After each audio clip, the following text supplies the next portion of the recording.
अब हिंसाबाट मुक्त हुनुपर्छ, अब कृपाबाट अलग हुनुपर्दछ। हामी गुट चिन्दैनौँ, हामी कृपा मान्दैनौँ, हामी कांग्रेसलाई कमजोर हुन दिन चाहन्नौँ। यसका यहाँ हाम्रा दुईटा महामन्त्रीहरूले नेतृत्व गरिराख्नु भएको छ। अन्याय अत्याचारको विरुद्ध राजनीतिक न्याय दिनको लागि यो महाधिवेशनको नेतृत्व गर्नुभएको छ। तर हाम्रो यो देशका 42% युवाहरू अब ऋणको बोझबाट विदेशमा जान नपरोस्, हाम्रा महिलाहरू हिंसाबाट मुक्त हुनु परोस्। त्यो सन्देश पनि यो महाधिवेशनले दिन जरुरी छ।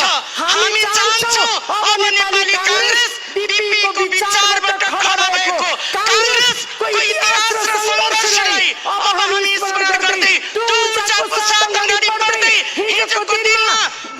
लोकतान्त्रिक विचार लिएर भाष्य तयार गरेर केही दलहरू यहाँ खडा हुने कोसिस गरिरहेका छन्। त्यसको चुनौतीको लागि नेपाली कांग्रेसलाई ऊर्जा यो महाधिवेशनले दिन जरुरी छ भन्दै अन्तमा नेपाली कांग्रेसलाई बाल गठबन्धनबाट मुक्त नेपाली कांग्रेस, नेपाली जनताको कांग्रेस, हाम्रो नेता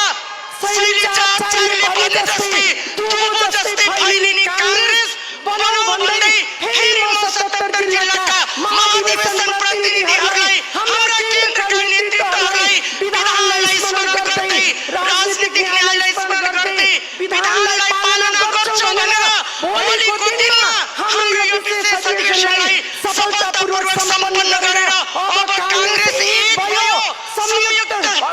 एकताको साथ, संयुक्त साथको साथ, नयाँ ऊर्जा, नयाँ उत्साह, नयाँ सोचको साथ अब आगामी दिनमा कांग्रेस एकबद्ध भएर अगाडि बढ्नेछ भनेर प्रतिबद्धता व्यक्त गर्नको लागि पनि यहीबाट हामी नेपाली कांग्रेसका 30 जना संस्थापन केन्द्रीय सदस्यले यो विशेष अधिवेशनलाई सफल गराउनको लागि हामी देशभरिका हाम्रा नेतृत्वलाई यहाँ आएर हामी सँगसँगै संयुक्त ताकत लिएर यो महाधिवेशनबाट गाउँ गाउँमा जाउँ र गाउँमा बसेका युवाहरू फेरि काम गर्दै गर्दा,